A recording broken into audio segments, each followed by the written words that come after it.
मसीह के साथ एक होना सीरियल है। फितरत और जिंदगी किताब का नाम है। जयपुर मुसन्नफ है। प्रोड्यूसर इमानुएल असलम, आवाज में शाता चौकत। और यहाँ पर हम देख रहे हैं सफ़ा नंबर 84 है, 84।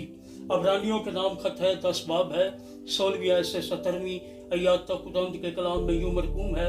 खुदावंद फरमाता है, जो अहद मैं उन दिनों के बाद उनसे बांधूंगा वो ये है कि मैं अपने कानून उनके दिलों पर लिखूंगा और उनके जहन में डालूंगा। फिर वो ये कहता है कि उनके गुनाहों और बेदीनियों के फिर कभी याद ना करूंगा। खुदावंद के पाक कलाम के पढ़े सुन जाने पर उसकी बरकत नाज़र हो। सब कहिएगा आमीन। खुदावंद का शुक्र हो। मसीह का खून हमें गुनाह खुदा के सामने माफ कर कीजिएगा। वंस अगेन वापस आता हूँ।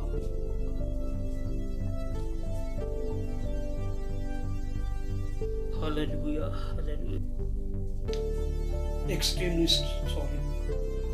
मसीह का खून हमें खुदा के सामने बेगुनाह ठहराता है, क्योंकि ये पूरी तरह हमारे गुनाह को धो डालता है। यीशु हमारे गुनाह को अपनी मौत में ले लेता है और ये हमेशा के लिए हो जाता है। और फिर खुदा मुस्तकिल तौर पर हमारे गुनाह की याद को मिटा डालता है।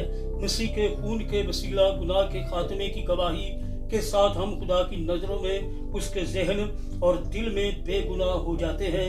खून के सबब से हम खुदा के सामने बेगुनाह और रास्तबाज नजर आते हैं। ये है सलीब की कहानी। ओह माय गॉड, काश पाप करता है,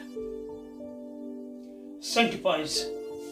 अबरानियों के नाम खत है, 13वां बाब है, 12वीं आयत है और खुदा के कलाम में यूं मरकूम है। इसीलिए यीशु ने भी उम्मत को खुद अपने खून से पाक करने के लिए दरवाजा के बाहर दुख उठाया। खुदावंद के पाक कलाम के पढ़े सुन जाने पर उसकी बरकत नाज़िल हो। सब कहिएगा आमीन। खुदावंद का शुक्र हो। मसीह के साथ एक होना ये सीरियल है। फितरत और जिंदगी किताब का नाम है। जयपुर का मुसन्नफ है। प्रोड्यूसर इमानुएल असलम है। आवाज में शादा शौकत। और यहाँ पर हम देख रहे हैं सफ़ा नंबर 84, 84।